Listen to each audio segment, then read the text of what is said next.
శ్రీ గురుదేవ దత్త. ఈరోజు మనం తెలుసుకునే మహాత్మురాలు యోగిని పెనుమత్స సీతమ్మ గారు. కృష్ణా జిల్లా గన్నవరం తాలూకాలో పెనుమత్స అనే గ్రామంలో వీరు జన్మించారు. వీరి తల్లిదండ్రులు బ్రహ్మయ్య, శ్రీరామమ్మ గారు. వీరి చివరి సంతానమే పెనుమత్స యోగిని గారు.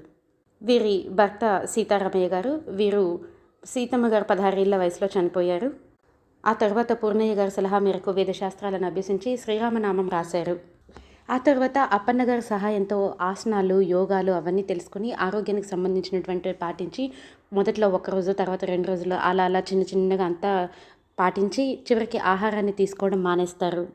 అలా సాధన చేసి చివరికి కుండలిని యోగం సాధించి కుండలిని యోగం ద్వారా సహస్రారం నుండి అమృతాన్ని తీసేవారు.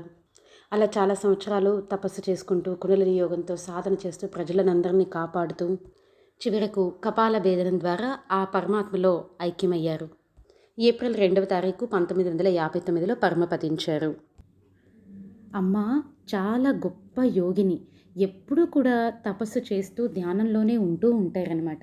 1 సంవత్సర కాలం, 2 సంవత్సరం కాలం అలా ఎంతవరకైతే అంత తపస్సు చేస్తూ తపస్సులో నుండి బయటకు వచ్చిన తర్వాత అమ్మ తపస్సులో చూసిన వాటన్నింటినీ కూడా అందరికీ చెబుతూ గ్రంథ రూపంలో వాటిని పేపర్ల మీద అన్నీ రాసి ఇస్తూ ఉండేవాళ్ళనమాట అమ్మ. అలా అమ్మ దివ్య దర్శనంతో చూసినవి హఠయోగం, రాజయోగం, ఆత్మారామాయణం, పిండోత్పత్తి, ఇంకా శ్లోకాలు, ఇవన్నీ కూడా ఇంకా చాలా ఉన్నాయన్నమాట. 1 మినిట్ షార్ట్లో ఇవన్నీ తెలుసుకోలేము. ఫుల్ వీడియోలో వినండి. ఇవన్నీ కూడా అమ్మ అవన్నీ అనుభవించి పుస్తకాల్లో రాస్తూ ఉండేవాళ్ళనమాట.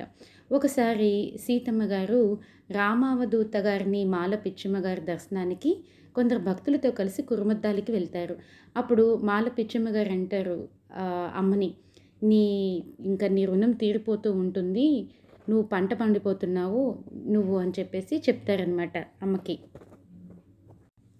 మనం అమ్మ యొక్క ఆశ్రమానికి వెళ్తే అమ్మ యొక్క శిరోజాలను మనం చూడవచ్చు. ఒక భక్తుని యొక్క కోరిక మేరకు అమ్మ తన శిరోజాలను వారికి ఇస్తారనమాట. ఆ భక్తుడికి చాలా ఇష్టం, అడుగుతూ ఉంటారు. అలా అమ్మ ఆస్వాదిస్తూ ఉంటే అమ్మ అంటారు ఒకసారి, నేను వెళ్ళిన తర్వాత నా శిరోజాలను నువ్వు తీసుకుందుగానిలే అన్నారనమాట. సో అందుకని వారి కోసం అమ్మ యొక్క శిరోజాలను మనం అమ్మ ఆశ్రమంలో చూడొచ్చు. అమ్మ సమాధిలో నుండి బయటికి వచ్చిన తర్వాత భక్తులు కోరికలు కోరడము, సమస్యలకి పరిష్కారాలు చెప్పడము, ప్రశ్నలు అడుగుతుంటే జవాబులు చెప్పడం చేస్తూ ఉండేవారు. ఒకసారి అమ్మ 8 సంవత్సరాలు నిరాహారంగా తపస్సు చేశారు. ఆ తర్వాత సడన్గా నా నెత్తిన పసుపు నీళ్ళు చల్లండి నేను పోతున్నాను అని చెప్పి వెంటనే సహస్రారం నుండి ప్రాణం పోతుంది.